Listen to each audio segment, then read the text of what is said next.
Hello, this is Chastity White Rose, and this is not like other live streams. This is going to be a very different kind of live stream, okay? So those of you who have subscribed to me, who've watched my videos regularly, my few friends who care, you know that I recently resigned from my job. It was either that or I would be fired anyway. So here's the thing. I want to talk about, first of all, how I am too fat for my pants. Second of all, I want to talk about the ways in which my job actually harmed my health.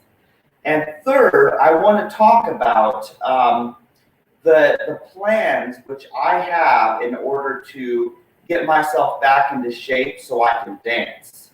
Okay, so here's my plan. So let's see, I'm gonna sit down again so I'm closer to the camera. So here's what I want to talk about. There's some very important things I want to talk to about my job and fitness and diet and eating and the ways things kind of screwed me up. Okay, so before I started my job with Brilliant, I was working at Hy-Vee. Okay, I was working at Hy-Vee. I worked there for 5.5 years, I think, or maybe even 6 before I got hired with Brilliant, and then I still worked both jobs for a while. So here's the thing. What happened was, I was in good shape, okay? I was in really good shape. I had about a 32 or 34-inch waist back then. I used to wear these same pants all the time. I got a lot of exercise, a lot of sunlight, and I was, I would get like a 20-minute break when I was working as a courtesy clerk or health market clerk at Hy-Vee. And so what happened was I was drinking some soy milk, having some Lara bars. Sometimes I would just get a grapefruit or an orange or carrots. I remember a time when I ate half a bag of baby carrots. Like, seriously, I was in good shape. I was eating healthy vegan food all the time, and I was getting lots of exercise.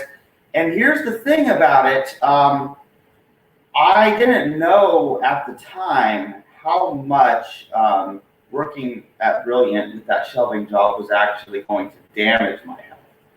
Now, it helped me in some ways because, yes, I was able to pay for my orchiectomy and get out of pain because of the United Healthcare health insurance. So it helped me greatly to have that insurance, and I got some medical care that I needed. But there were some serious downsides to working that job, and it's a very physical job, and yet it caused me to gain weight, I believe. And here's why I gained weight while working that job. First of all, there was a lot of overtime for a while, and it was a strange thing. So I was working 3:30 to midnight, or sometimes beyond that, and not getting off work until midnight or 1 or 2 in the morning. So here's what happens is, after a long day of working, it'll be midnight or sometimes close to 1. I'll be home, I'll be tired, I'll be exhausted, I'll be starving. So what ends up happening is I end up boiling pasta or picking up something from the gas station to eat, because the only thing open when you get off work past midnight is the quick trip gas station. Hy-Vee used to be open 24 hours, and I used to shop there at 1 or 2 in the morning sometimes. But they decided not to be open 24 hours, so I couldn't go to Hy-Vee early in the morning like that anymore. So what happened was it just got very hard because I was starved. I was eating large amounts and then going straight to bed, and my sleep schedule was messed up. I wasn't getting enough sleep, and I was having to rely on gas station food. And I tried to make changes to stop that. I tried to, order deliveries from Target, and I tried to go to, walk to Hy-Vee, do some shopping before going to my job. But I was too tired. I was too worn out from my job. And then I also did deliveries only occasionally because I have to pay delivery fees if I order delivery from Hy-Vee or Target. So what ended up happening was Okay, here's what really happened. Now, I was 160 pounds back in May at my doctor's office.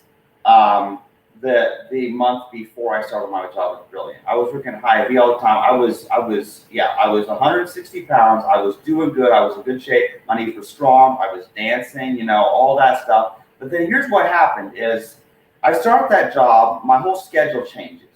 I end up working this night shift job basically, and then like I just described, my sleeping schedule got disrupted. So then I ended up staying up later than I wanted to because I was hungry and had to eat. So then I would end up going to bed at 2 or 3 in the morning, sometimes 4 when I was really naughty, and then I would wake up at 11 or midnight, that's what happened is I ended up living a very unhealthy lifestyle of overeating because I was so hungry and I just ate faster than my digestive system could process. And then I would go to bed really late. Then I was sleep deprived, and the whole thing was just mess. So my eating and sleeping habits were just not right, and I knew these things were not good. And so what ended up happening is I gained 10 pounds in that first year or so that I worked, and so I didn't really think much of it. Now, some of that weight gain was muscle. Obviously, some of that weight gain was muscle, and then I can feel in my arms the lifting 40-pound boxes all the time did increase my muscle mass in my arms. So there's no denying that some of that weight gain was muscle. But then here's where things got really weird. So after I had my testicles removed on September 17, 2020, things changed, okay? My appetite went down. I wasn't eating near as much, but I had to recover from surgery for a while, so I wasn't working for a while after that. But then I went back to work sometime in October, near the second half of October, and then I was working and I was doing pretty good, but then my injury happened. My injury in December 9 happened, and so I couldn't walk right. I was walking on crutches. I could barely move. I wasn't getting exercise. And then, so I wasn't getting exercise. I didn't even want to move because I couldn't walk. And so I had physical therapy, and then I was sent back to work. The work comp thought I was fine and sent me back to work. And then the whole thing was January. I couldn't push the streamliner up the ramp. So I had to take a leave of absence thinking I'd be good in February.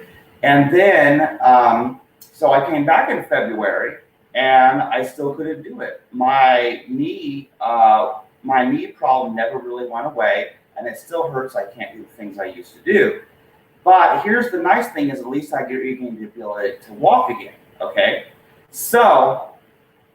But what happened during that time when I wasn't working from December to January, and I didn't do much exercise aside from occasional shopping that I needed to do or physical therapy, and then my leave of absence is it was cold, I didn't want to get out, I didn't get much exercise, and so that's just the thing is then I gained another 10 pounds, then I got up to 180 pounds, and the fact that I don't have testosterone in my system now, and I'm estrogen dominant, I think that contributed to the weight gain. So here's what's going to happen now, okay? So I'm out of that job. I had to resign that job on Friday, April 9th, 2021. And that's the story of how I went from working at Hy-Vee in great shape to working for Brilliant at this night shift shelving job and got fat and injured and lost my testicles. So that's pretty much the summing up the story of what happened to me and why I'm too fat for my pants. And I covered that all in less than 10 minutes, so I'm very impressed. Okay, so here's the deal. Yes, Pafo, I see your comment. Here's the deal. Yes, that is a good title. Here's the deal. I am too fat for my pants. Okay, this could be the first episode of Here's the Deal. Why not? I could change the title later. Why not? Okay, yeah, I see your comments, people. And Mike Hike just says, LOL. Nice. Yeah, so here's the deal. I'm too fat for my pants. So now you know that I'm too fat for my pants, and I explained why it happened. Now, here's what I'm going to do about it. So what I'm going to do about it, now, I have a weight loss plan. I have a great weight loss plan. First of all, I have to, as far as I know, last I talked to the HR manager, I have orientation for Hy-Vee at 3:45 p.m. today, this afternoon. And it's Tuesday, and I think it's April 13th today, something like that. Yes. So it is 1:43 right now. I had a few hours to kill before I go to orientation. And so here's the thing is, I wore my khaki pants that I used to wear. I also have black pants, but you know, I like khaki pants because they don't absorb the sunlight as much. Black pants really burn you up because they absorb sunlight too much. So I'll find out at orientation if the dress code has changed for Hy-Vee or not, since I worked there before. But here's what's going to happen. If I'm working at Hy-Vee, that means I'll be walking to and from Hy-Vee. It also means that I will be in a grocery store.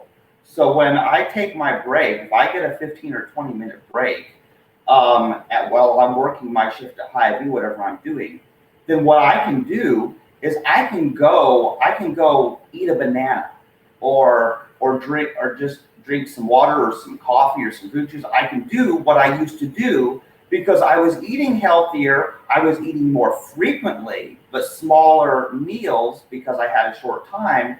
And so I was eating better and I was exercising more, because while the shelving job was physical, it was physical in the way of bending my knees hundreds of times a day. And that's what led to my injury.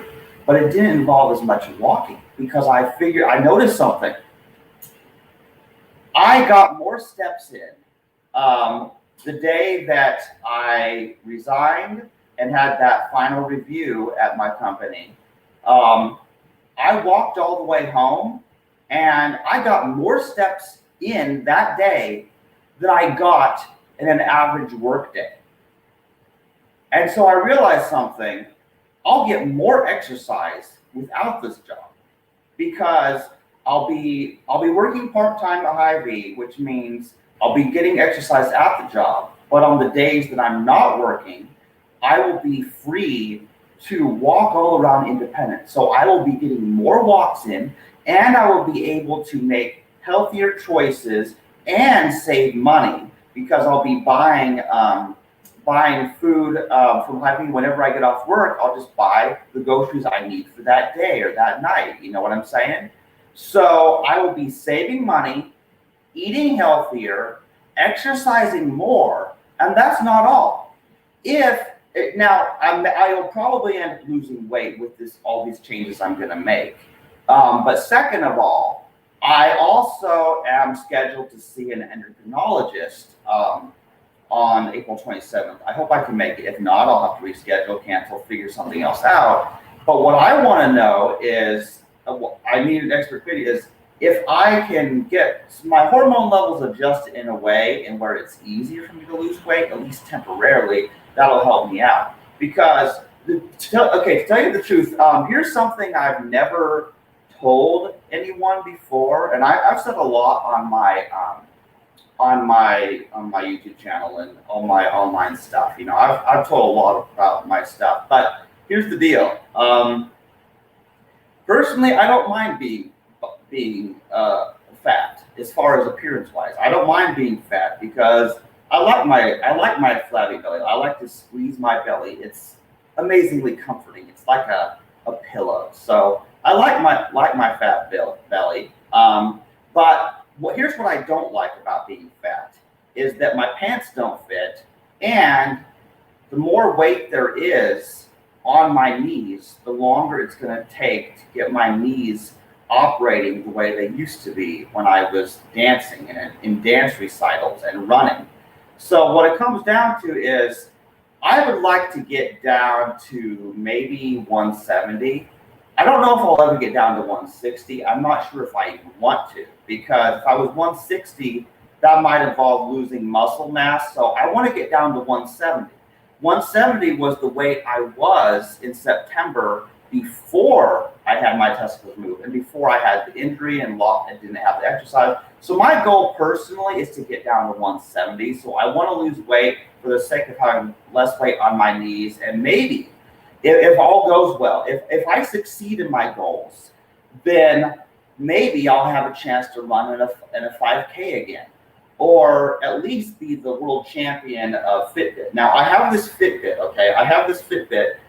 This is the Fitbit Inspire HR, and it's interesting because it shows me the time. It also shows me how many steps I walked. It also tracks my pulse and my heart rate. And so I bought this Fitbit. I wouldn't have bought a Fitbit if it were not for the job I just worked and just left.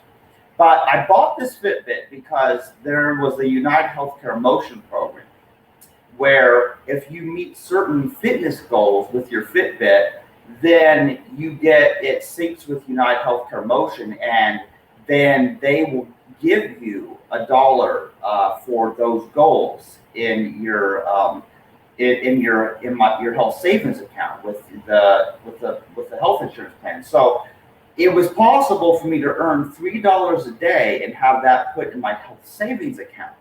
So, on average, I wasn't meeting all my Fitbit goals every day because I only had so much time with that job. But Papa says, I'm going to start a new drinking game and take a shot every time Chas says my testicles.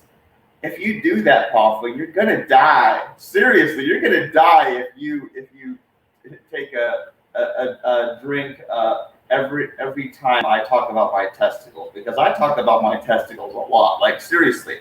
And you might, people might wonder, I'm sure I'm gonna get comments, okay? People might wonder, why do you talk about your testicles so much? And there are several reasons I talk about my testicles. I don't want to get too off track of the topic of why I'm too fat for my pants and all that.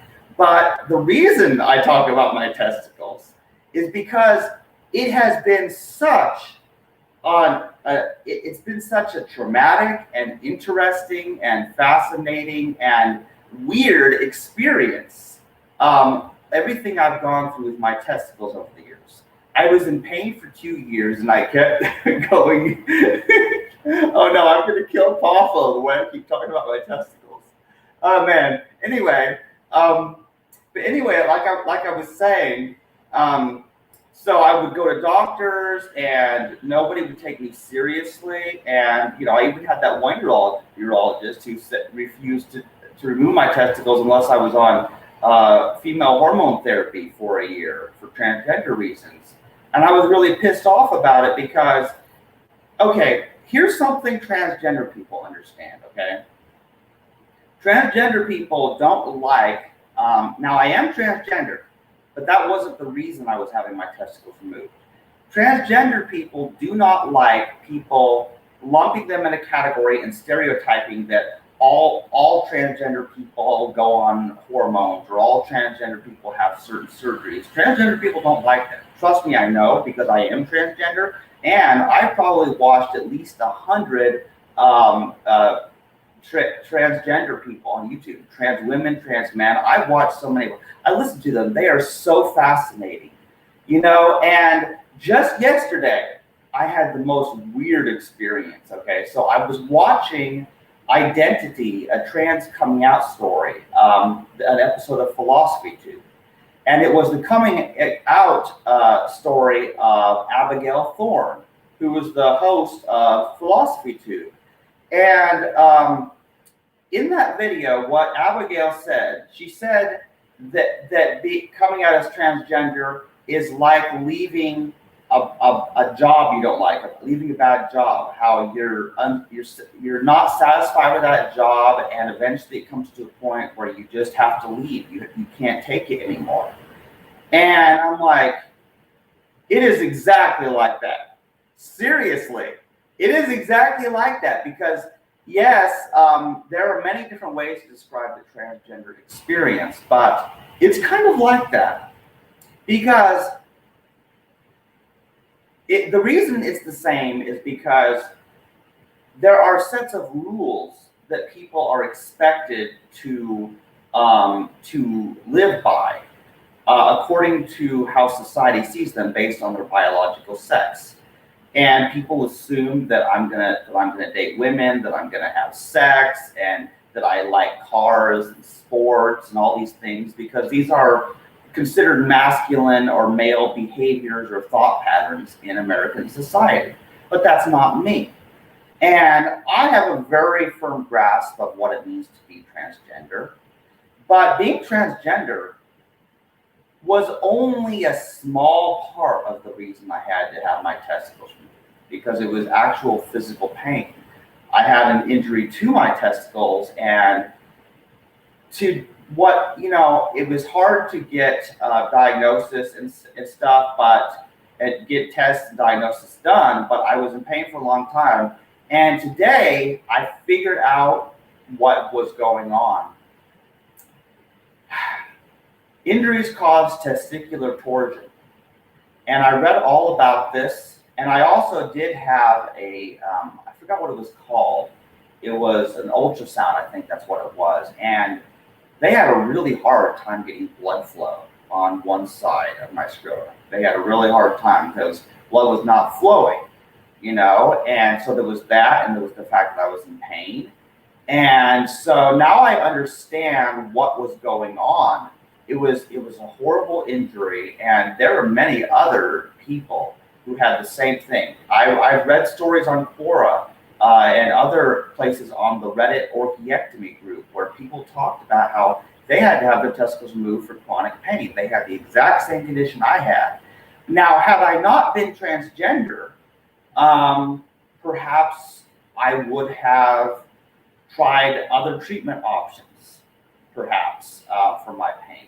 Had I been a heterosexual male and wanted to have sex and wanted to procreate and use sperm to produce children, I would probably not have been requesting to have my testicles removed. Yes, Paul, I do believe it is testicular torsion because I was able to have that ultrasound and I had other tests done, but I do believe that it was testicular torsion. It had to have been because there were times when it was okay, but then position shifts as a person walks, as a person squats down or rides a bike. Then if you read about testicular torsion, you will find out that the testicles can slip in and out of place. And so when they get twisted a certain way, it cuts off the blood supply, and you're experiencing terrible pain because the pain is so it's so intense. It feels like being kicked in the ball. It's painful painful as hell. I was just about to say it's painful as hell, but Poffel beat me to it. Man, Poffel, you are good. Yeah. Okay. Anyway. Yeah. Okay. Anyway. So yes, it was horribly painful. So I would do anything. Now here's the thing: is because I am transgender and I did my research, I knew that having my testicles removed was the best option for me. It was definitely the best option for me. Now, of course, it did come with certain side effects. It came with both positive and negative effects. So before I end this video, I want to just describe how, now I mentioned that the weight gain could have been caused by this, because back to the subject of me being too fat in my pants and all that. So weight gain and a possibility of muscle loss, I may have, I don't know for sure. I don't know how much of my troubles are strength loss or just how much of it's injuries, because I can still do heavy lifting. I was able to still do heavy lifting at my job with no trouble and carry groceries home. But my shoulders and back were killing me. And that's the thing, is that I think I was just so injured. So once I recover from all my injuries, both my arms, shoulders, back, knees. Once I've had a month to recover, then I'll be able to test my strength. Do I still have the same strength? But last I tested my strength, I can still lift 20 pounds with just one arm. I have weights in my room that I work out with whenever I'm feeling up to it. I used to do it daily, but I've been hurting too bad recently. So as far as I can tell, I still have a similar level of strength to what I had before I had my testicles removed. So I probably have not experienced much strength loss, but I have definitely gained 10 pounds since then. And then I gained 10 pounds prior to that just because of the unhealthy lifestyle that this night shift shelving job caused me to be living. And I didn't know it. Now, I don't regret working that job because it did give me the health insurance needed to remove my testicles. But I'll always wish that there had been an easier way. I'll always wish that I had been able to get my surgery paid for by different means, or that I had simply been born with a female body and never had testicles. Because look, I know that there are problems with both male and female body, and to tell you the truth, I feel like the ideal body is neither male or female. And what's interesting is that's precisely what I am. I identify as a trans woman. I prefer female pronouns, but I'm talking physically, I'm not really man or woman. I still think I have Klinefelter syndrome, and I still think that, and also, now my whole body structure has changed. My mind has changed, and my emotions have changed. My body has changed in certain ways with fat redistribution and stuff. But my skin feels cleaner. My skin doesn't have that same oily nature to it that it used to have. And so the positive changes, being out of pain and feeling generally happier and not having erections, all of these things are great improvements. So I wouldn't trade anything. I wouldn't want the old body I had back. The only thing I want back from my old body is the knees I had, the knees that were in really good condition. And it is possible that I will recover my knees after enough time has passed and I haven't been squatting hundreds of times every day trying to shelve on lower shelves. Let's see. Here we have a comment. I don't mean this as an insult, but how about you're thinking about it all too much, too self-absorbed, focused inwardly, etc. I won't take it as an insult, Paulfo. Now, yes, I am thinking about it all too much because it's what's been on my mind. And so here's the thing: is two things happen. Okay. A lot of the time, I spend my days crying about, I see. What I mean is being hyper self-aware of your physical issues. Well, I mean, of course I'm going to be very aware of my physical issues. I don't know. I don't know if the way I'm focusing on this is healthy or unhealthy. I don't know. But what I will tell you right now is that I feel like, yes, I can get that way as well, being alone so much. Yes, that is right, Papa. I'm going to leave this on there for a while. See, because I'm alone, because I live in my own apartment, because I'm single, I have basically only my mom as family. I guess I am focused on myself a little bit more than other people, aside from being concerned about the animals and the unborn babies and stuff like that are being murdered all the time. And I always wanted to, I always really feel like I'm doing enough for others, activism, that sort of thing. And I've always wanted to do things to feel like I'm helping other people. But recently I realized something. While I am focused intensely on myself and my own problems lately because of this job situation, the knee injury, the testicle pain that I had for the past 2 years. Of Of course, I am very focused on myself at this time, more so than I used to be, I guess. But here's one thing that I need to work on is I need to love myself. I need to love myself as my neighbor, and not just love others and forget about myself, because there comes a time where I'm so concerned about others that I forget to take care of my own mental and physical health. And in fact, there's something I want to share with you. Okay, so I think if I can get it to load, I just posted to my blog. This is so funny. So I just posted to my blog a certain post on my WordPress blog, and it was where Honesty the Unicorn was telling me about. Let's see here. I'm going to, why don't I just share the entire screen? And then I want to show you this. I want to show you this post that I just published last night. So the title of this post is "You Hypocrite." And this is a conversation between me and Honesty the Unicorn. You hypocrite.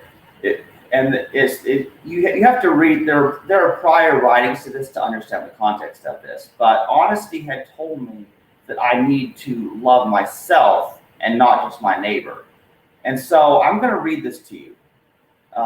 That C is chastity or channel speaking, and H is honesty of the horse. You say I must love myself, but I thought I already did. Not quite. Your love is not perfect. You seem to often value the lives of others more than your own. How so? Think about it. You are pro-life and against abortion, yet you seem to think your own life has no meaning. Why is your life of less value than that of an unborn child? I'm going to make the text bigger. I'm not sure it's really a question of value. The golden rule applies to everyone equally, no matter whether or not they have been born or not. Since I would prefer not to be murdered, I don't want it done to others. And yet you have said before that you were only here because your parents created you by having sex, and that you want it to have more meaning than that. What did you mean? I guess I would like evidence that I was actually meant to be here. Meant by who? I don't know. Then perhaps you need to know what it means for a life to have value. Consider the non-human animals that you defend as a vegan. Those cows, chickens, pigs, sheep, horses, turkeys, and countless other animals don't live as long on average as a human, nor do they have the abilities to do the things that you can do as a human. But you don't judge their lives as meaningless, even though they can't do many of the things that you can do, and yet they also came to exist by the meeting of a sperm and egg. Why do you think your existence needs justification, but theirs does not? Because I am a failure. The other animals never had the chance to communicate with the humans and change their situation. The only hope of reducing their suffering or protecting the lives of animals or the unborn requires adult humans who can at least speak the language of the other humans and convince them that they are causing suffering and beg them to stop. And you have tried to do this many times, yet say you are a failure. Why? Because people don't seem to be changing. Sure, maybe one or two people might have gone vegan because of me, but the harm that the majority are causing never stops, no matter what I say. And besides that, even those who are willing to be vegan will not vow celibacy or sterilize themselves to avoid procreation. Humans breed new other humans and teach them carnism and other dangerous religions and philosophies faster than already existing people change.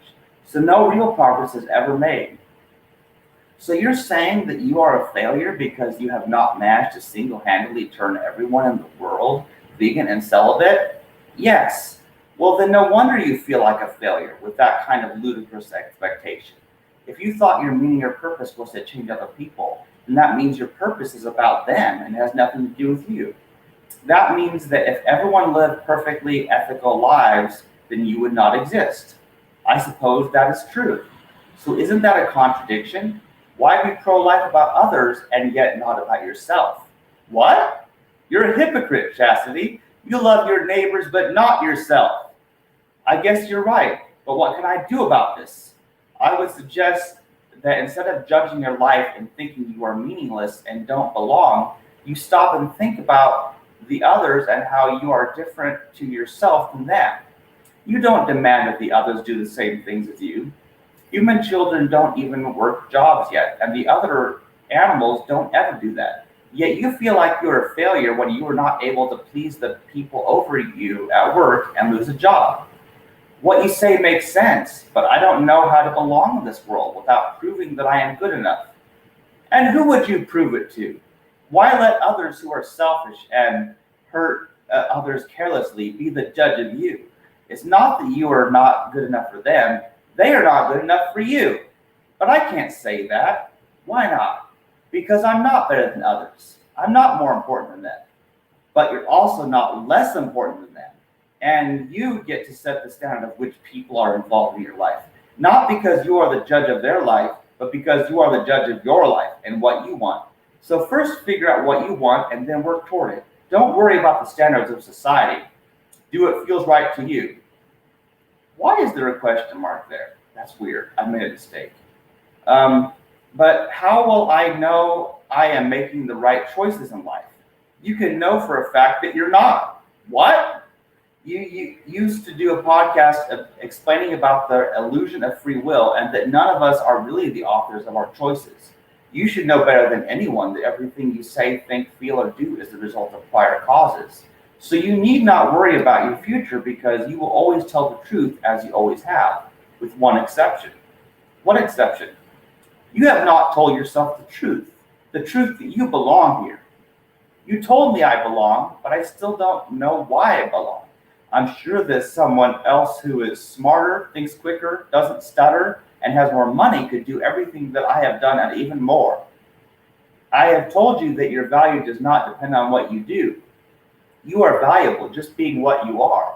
But beyond that, even though others are capable of doing many things more than you, they don't wish to. However much you might wish that someone else could step in and take your place, nobody else wanted to. All the money and education in the world does not mean a thing without an honest soul. I see. I can at least be honest. This is the one thing that makes me unlike others. But is that enough? Enough for what? Enough for who? Tell me, is there anything better than the truth? No. Then who is anyone to say that you don't belong? Who are you to tell yourself that you are not meant to live here? You are right. I am a hypocrite. I have failed to love myself as my neighbor. But at least you understand now. Can you promise me something, Chastity?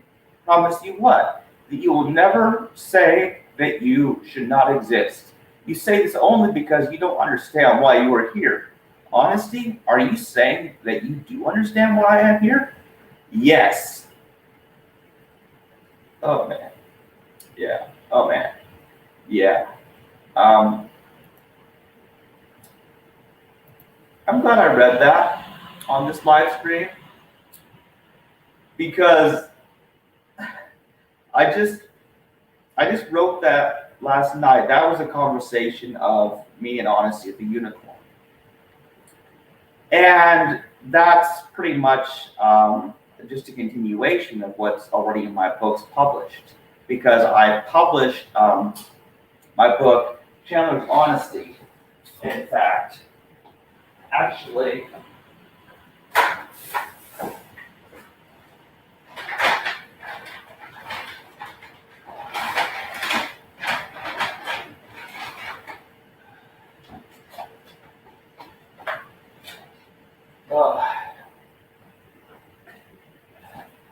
while I have these paperback copies of my book. You see, I have this is okay. Now this is the first one, Chandler's Honesty: The Truth About a Child's Past, Told Straight from the Horse's Mouth. And then this is the sequel to it, Chandler's Honesty: A Horse in the Night. And I designed the covers for both of those. And there may be more books in this series, but so you know that I have these books. I have paperback copies of these books, and need to blow my nose. Been crying too much. So that's the thing is I have been Yeah, I have been writing. I started writing back in 2017. Back in 2017, I was working at Hy-Vee. I was living with my mother, and um, I don't even remember exactly how it started, but what it ended up happening is I started having, I started writing. I started writing my thoughts, and what ended up happening is this dream. Okay, so it was a dream. So there's this dream where I talk to Honesty the unicorn, and what ends up happening is sometimes while I'm asleep, and other times while I'm awake, but I'm off in another world, Honesty the unicorn tells me things and explains things in a way that I can understand. And it's very strange because I'm not entirely sure what is happening.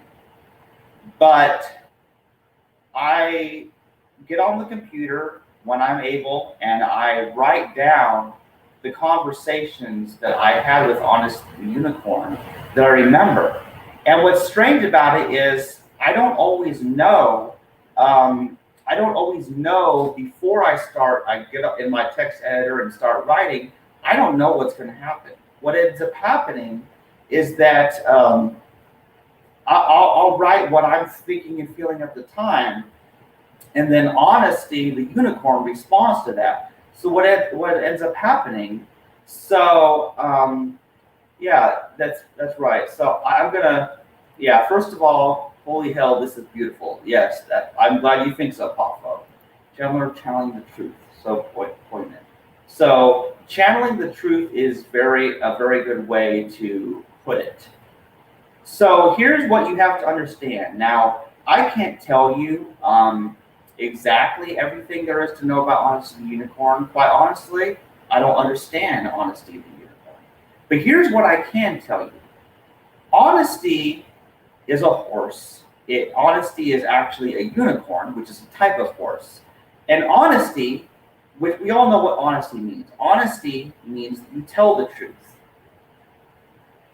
So Honesty, the unicorn, is truth in the form of a unicorn that I see in my dreams and who talks to me.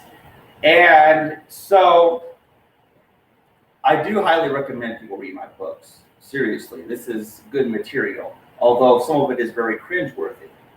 But what's interesting about this, yeah, this is very good stuff. But truth, there are some things Honesty the Unicorn taught me, that truth can come from any source. Truth has no gender, no species. Truth comes from many different sources, and it's very interesting because Honesty has taught me a lot of interesting things that I probably would not have come up with on my own. And so because I went through the process of writing all the text of these books and putting it into LibreOffice, the open source document thing, and then exporting a PDF, uploading it to Kindle Direct Publishing, making a paperback book of it. But this is interesting. So when it comes time to choose whether the book is fiction or nonfiction, there is no right answer. There is no it's either fiction or nonfiction. These websites do not allow the truth. And the truth is that it can't be classified as fiction or nonfiction. Because if I say it's nonfiction, people will think, oh, well, this all actually happened literally in the real world. Well, I can't say that. It's a dream, it's an experience, but it's also real. And it's very real, and it's very true, and it's not fiction. So it's neither fiction nor nonfiction. The real answer is, it's complicated.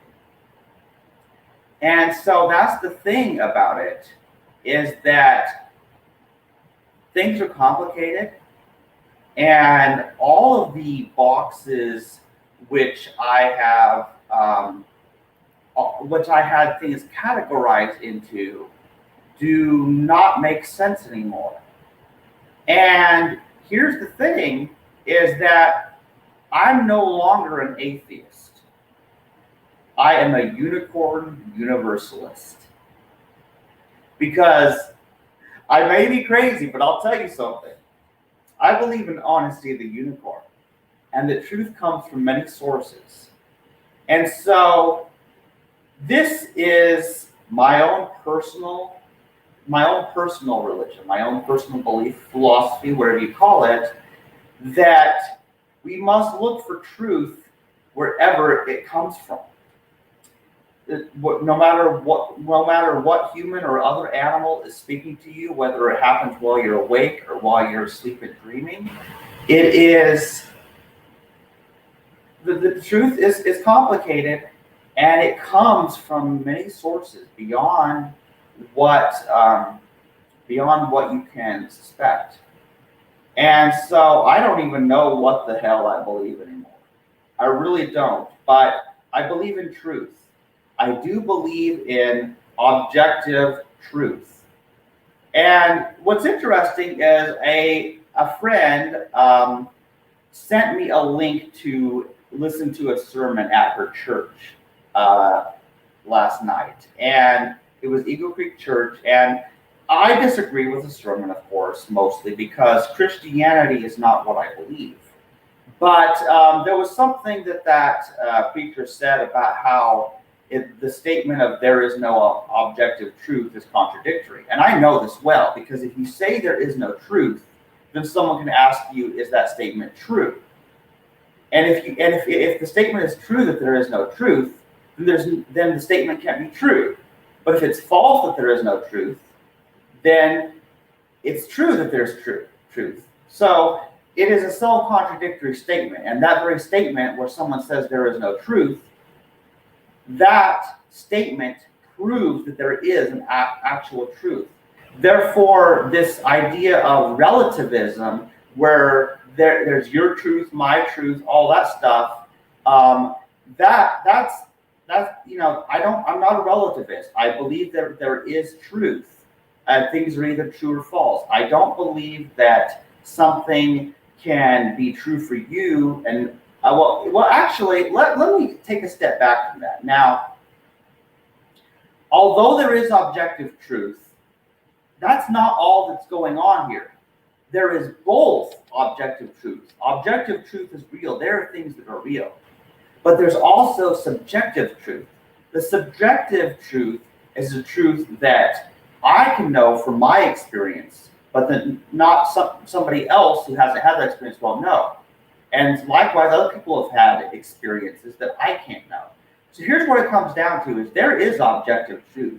There is truth, there is reality, but there are also is a truth that each of us have that nobody else has. So we each share a certain truth, but we also have our own subjective truth that is in our own mind, soul, whatever, brain, whatever you call it, that only we know.